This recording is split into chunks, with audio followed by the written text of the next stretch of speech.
நம்ம சீர்வாசகர் வட்டத்துல ஒரு நூலை தேர்ந்தெடுக்கிறாங்க அப்படின்னா ரொம்ப சுலபமாலாம் தேர்ந்தெடுக்க மாட்டாங்க. ரொம்ப ஆய்வுக்கு உட்படுத்தி தான் வந்து தேர்ந்தெடுப்பாங்க. அப்படி இருக்கும்போது இந்த இந்த நூலுக்கு வந்து அவங்க என்ன சொல்றோம்னா சிறந்த புத்தகம் அப்படின்னு தேர்ந்தெடுத்திருக்காங்க அப்படின்னும் போது சரி என்னவா இருக்கும், நம்ம அதை படிச்சு கண்டிப்பா தெரிஞ்சுக்கணும். அதுல என்னென்ன விஷயங்களை வந்து அவங்க வந்து அந்த புத்தகத்துல அந்த எழுத்தாளர் வந்து எந்த மாதிரியான சமூகத்தை வந்து முன்னிறுத்தி அவர் எந்த மாதிரியான எழுத்துக்களை வந்து அவர் எழுதியிருக்காரு அப்படிங்கிற ஆர்வம் வந்து எனக்கு ரொம்ப அதிகமாச்சு. அதுவும் சீர்வாசகர் வட்டத்துல ஒரு ஒரு நூலுக்கு வந்து இந்த அளவுக்கு அதுவும் முதல் முதல் எழுத்தாளர் முதல் புத்தகம் வேற வருது. அதுக்கு வந்து ஒரு அங்கீகாரம் கொடுத்துருக்கிறது வந்து ரொம்ப ஆச்சரியமா இருந்துச்சு. ஏன்னா வந்து இதுக்கு முன்னாடி அவங்க சீர்வாசகர் வட்டத்துல கொடுத்தது எல்லாமே வந்து ஏற்கனவே எழுத்து ஆளுமையில இருந்தவங்களுக்கு தான் கொடுத்துருக்குறாங்க. முதன்மை எழுத்தாளர்களுக்கு இதுதான் முதல் முறையா கொடுத்துருக்குறாங்க. ஸோ அது வந்து எனக்கு ரொம்ப வந்து வியப்பா இருந்தது. முதன்மை எழுத்தாளருக்கு அவங்க வந்து எப்படி வந்து தேர்ந்தெடுத்திருக்கிறாங்க, அப்போ வந்து எந்த மாதிரியான கருத்தியலை வந்து அந்த எழுத்தாளர் வந்து இந்த புத்தகத்துல கையாண்டு இருக்காரு அப்படின்றத தெரிஞ்சுக்கிறது எனக்கு ரொம்ப ஆர்வமா இருந்துச்சு. அதனாலதான் இந்த புத்தகத்தை வந்து நான் தேர்வு செஞ்சேன். கடந்த ஆண்டு சீர்வாசகர் வட்டமே புத்தக சேமிப்பு திட்டத்துல வந்து இதை ஒரு புத்தகம் கொடுத்துருந்தாங்க.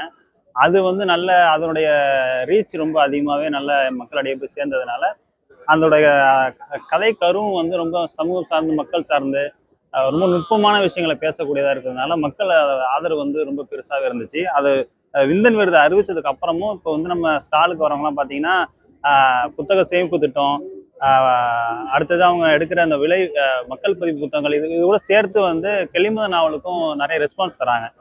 அவங்க வந்து இந்த விந்தன் அவங்களுக்கு ஆக்சுவலாக என்ன உள்ள மையக்கரு இருக்கும் அப்படிங்கிறது தெரியாது.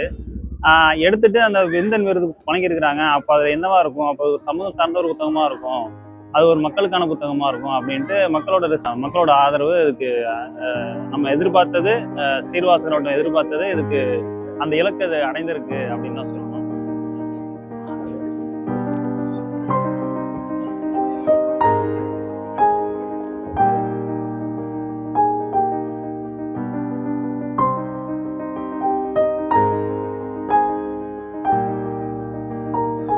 வணக்கம், என்னோட பேரு தர்ஷினி. சீர்வாசகர் வட்டத்துல வந்து விந்தன் விருதுகள் அப்படின்னு இந்த வருஷத்துல இருந்து ஒரு விருது வந்து அறிவிக்கிறாங்க. அதுல வந்து கெளிமதம் புத்தகத்துக்கு வந்து அந்த பரிசு அறிவிக்கிறதா கேள்விப்பட்டேன். இங்க விந்தன் விருதுகள் அப்படின்னு சீர்வாசகர் வட்டம் ஒன்று அறிவிக்கிறாங்கன்னா அந்த புத்தகம் எவ்வளவு ஒரு தாக்கத்திற்குரிய புத்தகமா இருக்கும் அப்படின்னு சொல்லி நான் வந்து இந்த புத்தகத்தை வந்து படிக்க ஆரம்பிச்சேன். இந்த புத்தகத்தை வந்து நான் தெரியாம ஒரு இரவு பொழுதுல வந்து படிக்க ஆரம்பிச்சிட்டேன். ஒரு 10 மணிக்கு ஆரம்பிச்சேன். அடுத்த நாள் காலையில 4 மணி வரைக்கும் படிச்சேன். அப்புறம் மறுபடியும் அதுக்கு அடுத்த நாள் இரவு வந்து ஒரு 12 மணில இருந்து 2 மணி வரைக்கும் படிச்சேன்.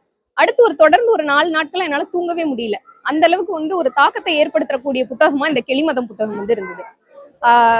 இந்த புத்தகத்தோட தொடக்கமும் இறுதி ஒரே புள்ளியில தொடங்கி ஒரு புள்ளியில வந்து முடியுது. பட் அதுக்கு இடையில எத்தனை மாற்றங்கள் வந்து நடக்குது அப்படிங்கறத பத்தி இந்த புத்தகத்துல வந்து பேசியிருக்காங்க. இன்னொன்னு வந்து ஒரு பெண்ணா என்னை வந்து ரொம்ப பாதிச்சு, இந்த புத்தகத்துல வரக்கூடிய கதாநாயகிக்கு வந்து அவங்க எப்படி இருப்பாங்க அப்படிங்கிறதுக்கெல்லாம் நிறைய இடத்துல வந்து விளக்கங்கள் கொடுத்திருப்பாங்க. ஆனா ஒவ்வொரு இடத்துலயும் அவங்க வந்து நமக்கு தெரிஞ்ச ஏதோ ஒரு பெண்மணியோட ஒரு உருவமாவும், சில இடங்கள்ல நம்மளே கூட அந்த இடத்துல நிக்கிற மாதிரி ஒரு உருவமாவும் தான் அவங்கள வந்து நம்மள நினைக்க முடியுது. அந்த அளவுக்கு வந்து எல்லாருமே இதை கண்டிப்பா படிக்கணும். பெண்கள் படிச்சாங்கன்னா இன்னமும் வந்து அவங்களால தொடர்பு படுத்திக்கிட முடியும் அப்படிங்கறதான் இந்த நாவலோட வந்து ஒரு சிறப்பம்சமா இருக்கு. எழுதுனது வந்து ஒரு ஆண் எழுத்தாளர் தான், செல்வகுமார் பேச்சுமுத்து அவர்கள் தான் இதை எழுதியிருக்காங்க. ஆனா பெண்களோட ரொம்ப கனெக்ட் பண்ற மாதிரி ஒரு நாவலா இருக்கு. கண்டிப்பா வந்து பெண்கள் இதை வாசிக்கணும் அப்படிங்கிறது என்னோட விருப்பம். எந்த அளவுக்கு வந்து இது வந்து தாக்கத்தை ஏற்படுத்துது அப்படின்னு பார்த்தோம்னா, நம்ம எந்த ஒரு விஷயத்த பொதுவா இந்த சமுதாயத்துல வந்து இப்படி இல்லாம இருக்கிறாங்க அப்படின்லாம் நம்ம நினைச்சிருப்போம். சிலரை வந்துட்டு இவங்க எப்படி ஏன் இப்படி இருக்காங்க அப்படின்னு. இந்த புத்தகத்தை நீங்க படிக்கிறப்போ உங்களுக்கு நீங்க வந்து வேற ஒரு இதுக்குள்ள வந்து நீங்க வருவீங்க. அதாவது அவங்களாம் ஏன் அப்படி இருக்காங்க, என்ன அதாவது நான் சொல்லிட்டேன்னா உங்களுக்கு அதோட இது போயிருங்கிறதுனால நான் சொல்லல. பட் நம்ம எதை வந்து ரொம்ப ஒரு வித்தியாசமான கண்ணோட்டத்துல நம்ம இவ்வளவு நாள் தப்பா பாத்துக்கிட்டு இருக்கோமோ, நம்ம மேலதான் தப்போ அப்படின்னு நம்மளையே வந்து சுயமா நம்ம திருத்திக்கிடுவோம் இந்த புத்தகத்தை வந்து நம்ம படிச்சதுக்கு அப்புறம். அது என்ன அந்த சஸ்பென்ஸ் அதெல்லாம் நீங்க இதை வந்து படிச்சு தெரிஞ்சுக்கணும் அப்படின்னு சொல்லி நான் ரொம்ப ஆசைப்படுறேன். இதை படிக்கும்போது வந்து ஒரு கிராமத்துல அப்படியே நம்ம வாழ்ற மாதிரியான ஒரு அங்க என்னென்ன நடக்கும் அப்படிங்கிறது எல்லாமே உங்களோட கற்பனையில அப்படியே விரிஞ்சு நிற்கும். அதனால கண்டிப்பா இதை வாசிங்க எல்லாரும். இது வந்து என்னோட பரிந்துரையா இருக்கும். கண்டிப்பா எல்லாரும் இதை படிக்கணும்.